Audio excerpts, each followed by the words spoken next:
Vaccines, are they safe and effective? Dr. Paul Offit says yes. Dr. Boyd Haley says no. Dr. Offit argues that vaccines are all that stand between us and a plague of infectious diseases, that while admittedly a few of us are injured by vaccines, the vast majority are protected by them. Dr. Haley argues that vaccines are not very effective at all, and that our childhood vaccine program has been responsible for disabling an entire generation of children.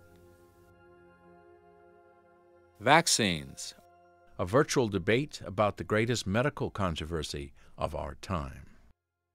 So, as a pediatrician, you wouldn't deepen your knowledge of molecular biology or the brain or other things like that. That would be referred out to another specialist. For example, if you saw a child with a concussion or you saw a child with some kind of brain injury, you wouldn't treat that, would you?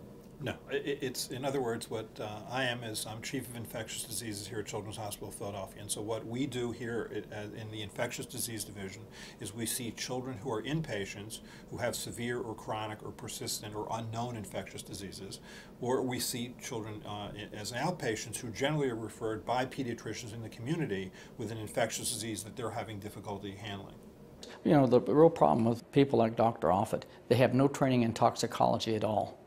Medical doctors do not receive training in toxicology to the extent that would qualify them to comment on whether or not an injection of a certain amount of a toxic chemical like the aerosol or mercury in the body would be toxic. They're just not trained to evaluate that. Vaccines are the best of two worlds. What they do is they induce roughly the same immune response that would induce by natural infection without having to pay the price of natural infection. That's just totally not true. There's a big difference in the immune response between a natural infection and getting an injection. For example, if you get injected with the measles vaccine, you can get the measles. People do. If you get the measles, if you get it naturally, you'll never get the measles a second time. So best of both worlds. You get the immune response that will protect you against a subsequent measles challenge, but you don't have to pay the price of measles infection, which can be a high price. Most Americans want to believe that that's the case. But the bottom line is, in the United States, we vaccinate earlier and more often and for more diseases than any other country in the world, yet we have the highest infant death rate of the 43 most modern countries. We're at the bottom of the heap with regard to being able to protect our children. And I think a legitimate question to ask is, if our vaccines are preventing infectious diseases and deaths from infectious diseases, what are American children dying of that make them have one of the highest infant death rates in the world? It's certainly true, actually, that if you look at diseases like whooping cough, or even to a lesser extent diphtheria, you start to see some decline as we got, better sanitation, better hygiene in our country. But you didn't start to see a dramatic decline in virtual elimination of those diseases until we introduced vaccines. I think he's totally wrong, and the data shows that he's not correct in that assumption. We saw the major drops in death from many infectious diseases, say starting at 1900, when they started keeping records, 1900, 1910, until about 1940, 1950. Those rates of those diseases dropped dramatically. Before the vaccines were ever introduced, they dropped over 90%. And so the bigger drops were before the vaccines were produced. This chart of deaths from pertussis, or whooping cough, is from Vital and Historical Statistics of the United States from 1900 to 1968. It shows a dramatic decline in deaths from pertussis well before the pertussis vaccine came into widespread use in the 1940s. The death rate falls from as many as 17 per 100,000 in 1918 to less than 2 before the vaccine came into widespread use in the late 1940s. This chart of New York City mortality rates tracks infectious disease from 1880 to 1911. It shows that deaths from diphtheria, the blue line, fell precipitously from a high of 175 deaths per 100,000 in 1882 to less than 25 by 1911. Deaths from the croup also declined dramatically during the same period, yet there is no vaccine for the croup. This chart of United States mortality rates shows that continued deaths from diphtheria had fallen below 15 per 100,000 before the vaccine was introduced in 1920. Pertussis fell from as many as 16 per 100,000 in 1907 and 17 per 100,000 in 1919 to fewer than 1 by 1951. The vaccine was in use from the 1940s, but sizable drops occurred well before it was introduced. Measles, the green line, fell to less than 2 per 100,000 in 1940, a full 25 years before the vaccine was first introduced in 1963. Typhoid, the dark blue line, and scarlet fever, the red line, also declined dramatically over the same period without a vaccine. This graph shows the decline of all 5 diseases. Some declined before a vaccine, others declined without one. Well, you know, when you talk about how much money the vaccine program costs the American public, we're spending billions of dollars on vaccines. And maybe we would be better served if we took that billions of dollars and spent it on hygiene and good food, and maybe the availability of antibiotics in certain areas. Because I think antibiotics and hygiene have done a lot more to reduce the amount of infectious diseases in this country than have the vaccine program. And so I live in Philadelphia and therefore feel compelled to quote Ben Franklin whenever possible, but an ounce of prevention is worth a pound of cure. And that's always true. You'd much rather prevent something than to try and have to treat it. Well, I agree with that, and I'm trying to prevent infant deaths and sicknesses caused by an injection of mercury into their bodies.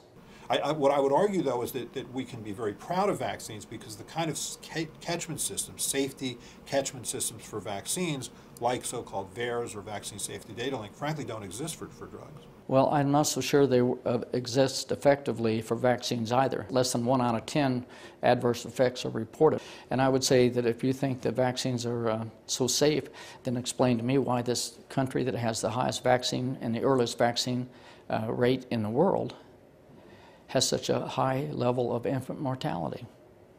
Much higher than those who give much less vaccines and give them a lot later in the child's life. I think vaccines are very safe. Often we use the sort of dichotomy of safe, unsafe. I think more fairly one should say very safe because vaccines, like anything that induces an effect in the body, can induce a side effect. And certainly vaccines do have side effects. But I think one can argue that their benefits clearly outweigh their risks. And unfortunately, their risks are often misunderstood by the public. Vaccines should be totally safe. You shouldn't be injecting anything into a baby that is toxic and known to be toxic, that increases the health risk to that baby. And that's what we've been doing. We're injecting aluminum and mercury, ethyl mercury, into these children. And in some of the vaccines, we've seen that they have component parts of DNA from pigs and bovine and chickens, etc., that are also being injected. That's not safe to do that. Do vaccines cause autism? No, vaccines don't cause autism. Absolutely sure. Absolutely sure. Okay. It doesn't make sense that they would. Biologically, it never made sense that they would. And now we have a wealth of epidemiological studies proving that they didn't. There is a lot of logic as to why we think the aerosol or mercury exposure to children caused the autism epidemic. Number one, autism didn't exist before we started using organic mercury in vaccines and other biological systems. The first cases reported were in 1941, and we started using mercury in vaccines and biologicals in 1933, or approximately there. When the autism epidemic kicked out in the United States, it started in 1988. It went up in every state in the Union: Alaska, Hawaii, California, Florida, Maine, and everything in between. There has to be an environmental toxin, because we have established there is no genetic cause of autism. It didn't exist, and you don't have genetics cause epidemics. You can have a genetic susceptibility to a toxin, introduce a new toxin, and you can cause an epidemic. And I think that's where the autism thing is. These are genetically susceptible people being exposed to a new toxin. The fact that we think that the aerosol did that is it went up in all 50 states at the same time. At the same time we started the CDC mandated vaccine program. That's issue number one. Number two, what would be this toxin? If it can't be coal-fired power plants or something that's unequally distributed around the country, then it has to be something that the child is exposed to before 2 years of age. because the average age of diagnosis is about 4.5 years of age. So they have to be exposed quite early in life. The vaccine program fits that. And you have to say it has to be something that affects boys more than girls. Well, the thimerosal, there's no doubt about it. Mercury affects the male species much more than it does the female species. And then number 4, you have to look at all the biological effects. Dr. Offit is ignorant of the biochemistry involved in autism if he says mercury or thimerosal exposure can't cause that. Because what we've seen and what other people have done in researches as far away as Poland, Germany, Japan, Korea, etc., they have shown that thimerosal will induce the same biochemical abnormalities as you see in autism. You can't claim that vaccines are in any way a contributor, a real contributor to autism, and then not find it in epidemiological studies. The reason that you don't find it is it's not there to be found. The truth is, vaccines don't cause autism. But then why do all these parents say, we got a vaccine, then my child got autism, like right after? Yeah, perfectly reasonable. I mean, I think, from a parent standpoint, their child was fine, they got a vaccine, and then they weren't fine anymore. The question is, did the vaccine cause it? I mean, just because one event follows another, it doesn't mean that it's causally associated with the other. And hence, you do the kinds of studies that allow you to answer that question. There is nothing but solid proof that thimerosal is incredibly toxic at the very lowest level, added to any cells and culture, injected into any animal, or in any study where we've looked at that exposure, even applying it to the skin of a baby, caused them to get so toxic that they died. Wouldn't you be able to say, okay, let's look at this. Is there a population in Chicago that went through this healthcare system that did not get autism and did not get vaccines? Can we determine that that would be true or false? I think what you would have to do, if you were going to look, for example, at an unvaccinated population in Chicago, a homeschooled population in Chicago, and try and compare them then to the surrounding community where say, vaccine rates are where they should be, is you would have to prospectively do that study, which is to say because you have to control for the fact that the healthcare seeking behavior is different. I mean, you could do that study, but it would not be an ethical study. First of all, it's not ethical not to give vaccines to children, because children can die of vaccine-preventable diseases. And when you do that, who's responsible for that? This is something that all the people in the immunology or vaccine program fight totally against, and that's to look at the effect of the rate of autism in the non-vaccinated population, the non-thimerosal exposed population, versus that of an exposed population. They will do anything to avoid doing that and make any excuse. What he's saying is absurd. It's easy to go through and get a large general population of people that have not been vaccinated and look at them and look at the autism rate in that group. Our government has that data. They can definitely obtain it. But the vaccine manufacturers and the people who make money off of giving vaccines do not want this looked at, because what it does and will show and has shown is that the people who do not get vaccinated or do not get exposed to thimerosal do not have nearly the rate of autism as do those that do. It's frankly been done in the Amish community, and now one knows that in the Amish community the rates of autism probably are exactly identical to that in the surrounding community. In fact, there are clinics for children who are Amish that have autism. So that original hypothesis was wrong. Dan Olmsted was a reporter for UPI. He went to Lancaster, Pennsylvania, went to the clinics there and tried to find Amish that were autistic. I know they don't vaccinate nearly as much. They don't have their babies in hospitals like most people do. So they definitely aren't getting that vaccine on the day of birth, most of them. Let's see what the Amish autism rate is. And he couldn't find very many. And the ones he found had been vaccinated. So I would say that this is still a viable option. And I would tell you that since then I have read a study where they looked at homeschooled children, an epidemiological study where they sent out a form asking them to look at if their children were vaccinated and if any of them had any medical problems such as autism, pneumonia, etc. And the take-home lesson from that study was that the unvaccinated children were much more healthy than the vaccinated children. And they had a much lower rate of autism and asthma, etc. And that the vaccinated children were much more likely to get sick later on in life with pneumonia. They had more hospital calls, etc. Well, have we really taken thimerosal out of vaccines entirely? There are multi-dose preparations of influenza vaccine which are given to greater than 2 years old, which may contain thimerosal at preservative levels. And I think there's a preparation of diphtheria tetanus-containing vaccine which contains thimerosal at preservative levels, but that's it. Now that we essentially have removed ethyl mercury from vaccines, certainly to any vaccine that's given to a less than 2-year-old, they don't receive preservative levels of mercury. The incidence of autism, if anything, has only increased. Well, you know, they say it's not. First of all, that's not true. Thimerosal is still used in the vaccine manufacturing process. They just don't add it as a preservative anymore. But you still have a certain level, about 1/10 the level that used to be there is still there.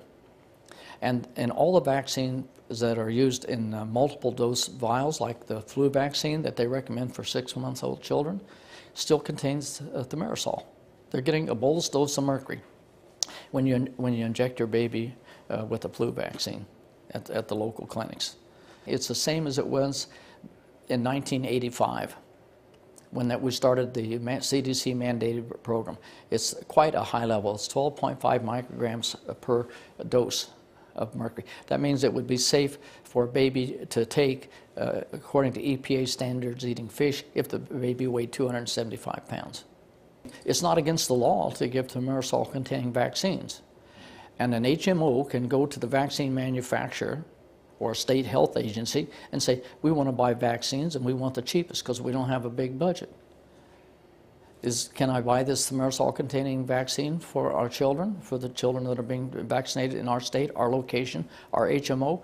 And yes, they can. It's not against the law. And so you're trusting whether these people will buy the thimerosal-free vaccines.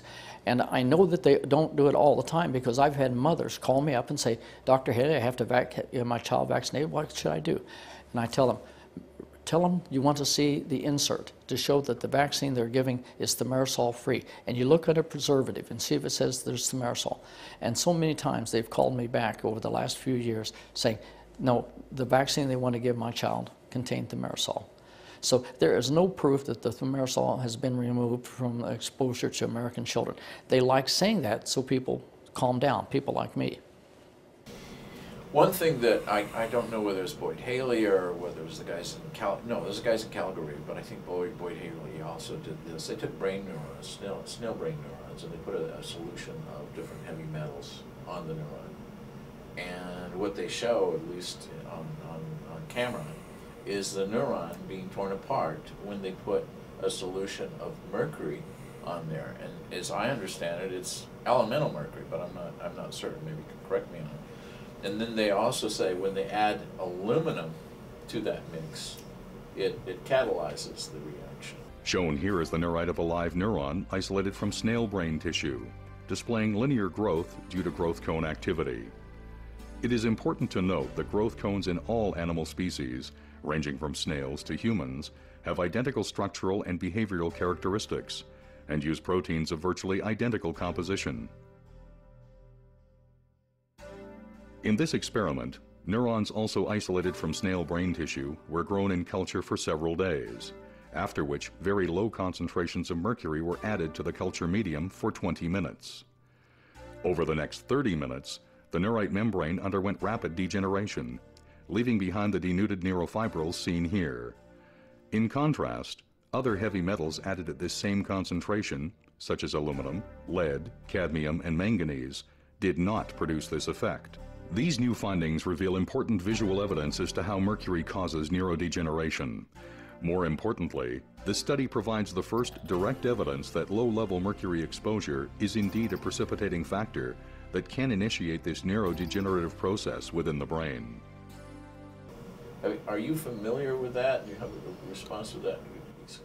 Explain that in a different way? Or? No, I think that historically in medicine, that studies in laboratory cells or studies in experimental animals are not always predictive of events in children.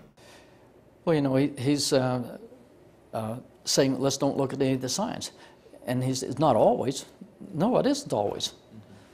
But primarily, you can usually explain, if there's a toxic effect of some material, you can biologically explain it by doing laboratory type studies like I did.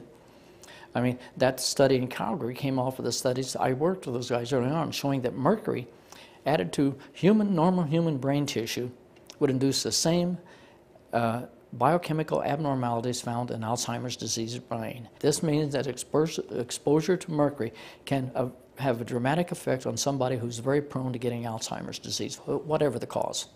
The people at Calgary and I did a study together. We took rats and put them in a mercury vapor chamber and had them breathe mercury vapor for various periods of time, and then sacrificed them at various periods of time, looked at the mercury in their brain and the quality of the tubulin, the protein that's being affected in AD brain most dramatically. And we got the same result. Exposing rats to mercury vapor caused the tubulin in their brain to dissipate, not become functional. Then later at Calgary, they did a study on the neurons in culture. And they showed that mercury, and only mercury, which is what I had found, that only mercury would cause these biochemical abnormalities when added to normal brain, human brain homogeneous. They found the same thing in the neurons in culture, that mercury and only mercury at those very, very low levels would cause the tubulin to disintegrate or fall apart and form neurofibrillary tangles, which is the pathological hallmark of Alzheimer's disease.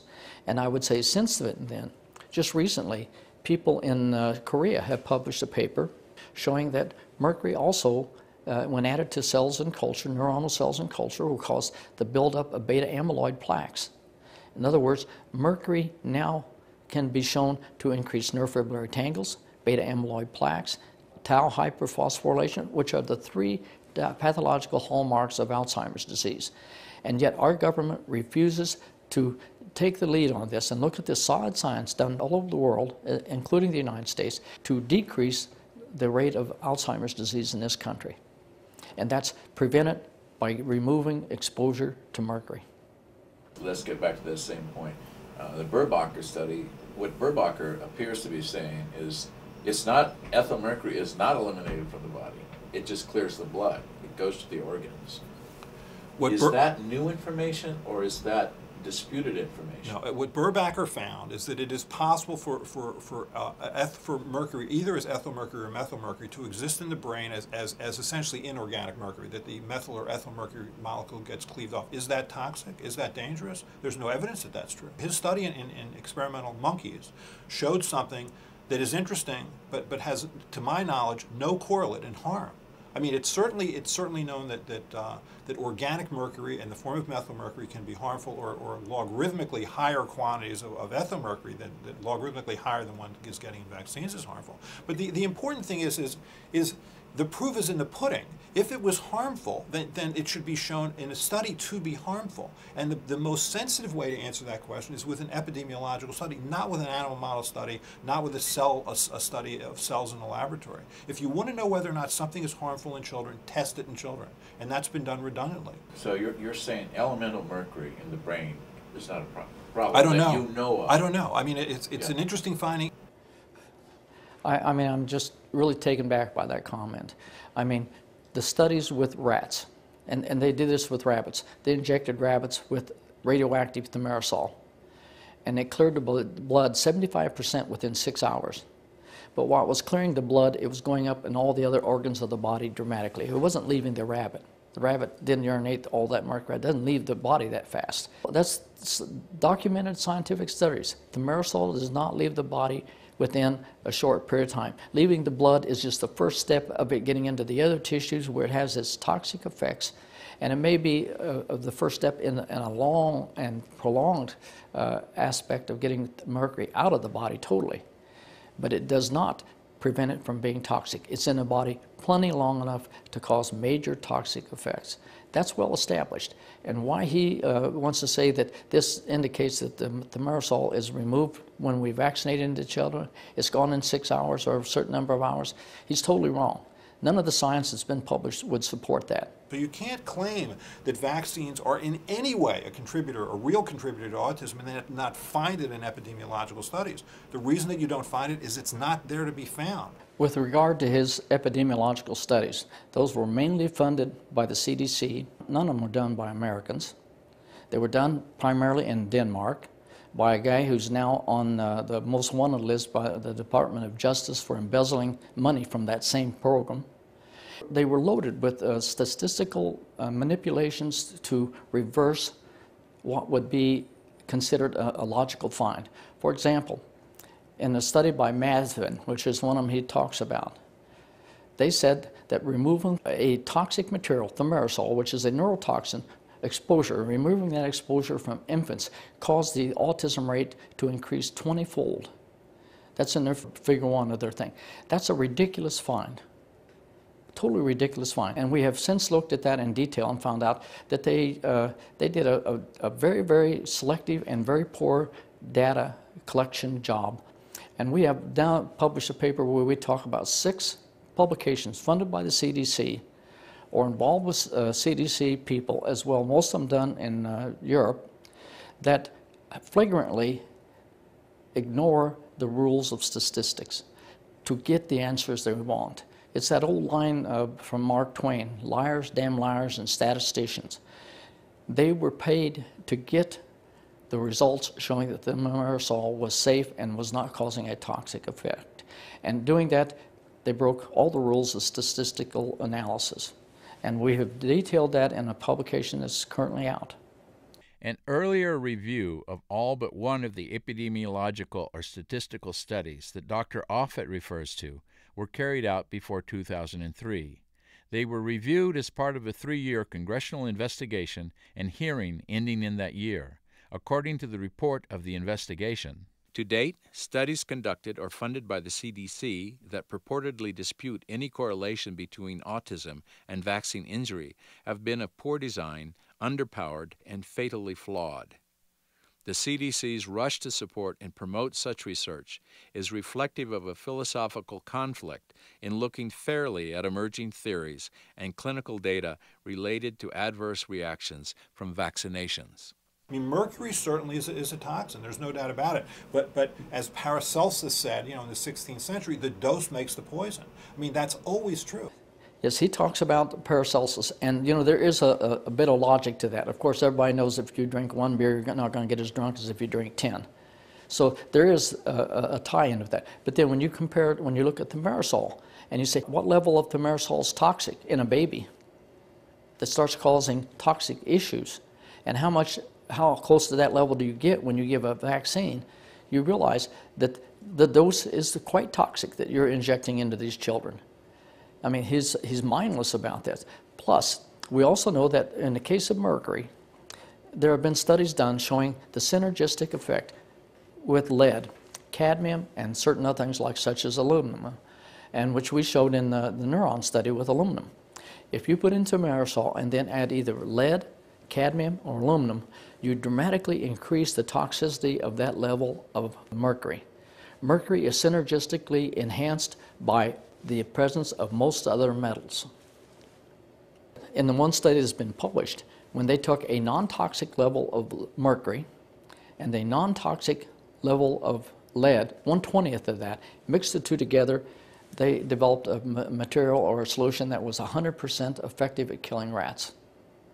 It killed 100% of the rats, when it should, if it were additive, the two together, it should have killed none of them. But aluminum, is certainly not as well studied, I think, as has been thimerosal. I mean, you don't have that, got aluminum, didn't get aluminum study, because you really can't have it. I mean, the vaccines require, some vaccines require adjuvants. This chart from Dr. David Ayub, Southern Illinois School of Medicine, compares the aluminum and additional ethyl mercury content in vaccines given to children by 18 months. From 1970 to 1985, these children received 4 vaccines with both mercury and aluminum. That went to 5 in 1986, 10 in 1994, and 11 in 2000.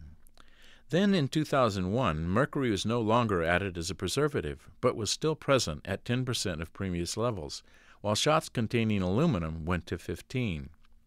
By 2004, 3 shots with mercury as a preservative were added back in, while aluminum-containing shots remained the same. By 2007, children under 18 months received 3 shots containing mercury and 17 containing aluminum. As of 2015, there are 10 shots with mercury added as a preservative and 6 shots with aluminum added as an adjuvant. Can our immune response hurt us? Can that be the problem with vaccines? What our immune system does as a result of seeing a foreign protein? Yeah, it's certainly true that some infectious diseases can cause your body to react against itself. I think Campylobacter, for example, is an intestinal bacterial infection that can itself cause something called Guillain-Barré syndrome, which is this ascending paralysis. And Lyme bacteria, so-called Borrelia or Burgdorferi, can cause you to react not only to the bacteria, but also at the same time to the cells that sort of line your joints, causing a chronic arthritis. But there's no evidence that vaccines do that. What has been shown in a lot of research is that mercury increases the susceptibility to immunological problems and also infection from bacteria. For example, if you take brown Norway rats that are susceptible to getting arthritis from a certain bacterial injection, they will do it much quicker and much easier if they're giving a dose of mercury before you give them the bacteria. In other words, mercury enhances the ability of the bacteria to penetrate the joints and start the arthritic condition. And we have done studies, and these are now published in some of the best toxicological journals in the world, looking at membranes that make up the cardiovascular system as well as membranes that line the intestine. And what we have found is that mercury and methylmercury and ethylmercury and thimerosal all cause those membranes to become very leaky. When those membranes become leaky, then the immune system loses its compartmentalization. In other words, the immune system is meant to be compartmentalized into your blood system. It's not meant to get into your intestine, nor are intestinal particles meant to get into the bloodstream intact. And when you are exposed to certain levels of mercury, you can open up these membranes and make them leaky, as you would see in leaky gut syndrome or in colitis and certain things. When you start getting this leakiness, then your immune system can go wild, attacking places where it shouldn't be attacking and producing antibodies that it normally would never ever produce. This is the reason why a lot of people have antibodies to certain food products in their bloodstream that should never have ever gotten into the bloodstream. And the only way you can make those antibodies is to get that entire food particle into the bloodstream, and you do that by having a leaky membrane either in the arteries or in the intestinal tract.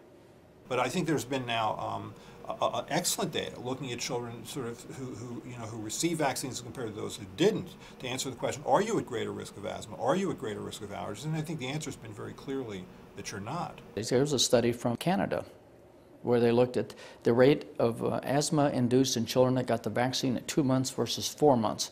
And the asthma rate was much higher in those that got it at 2 months. He clearly selects the papers he wants to believe and ignores those that don't fit into his what he wants to believe set.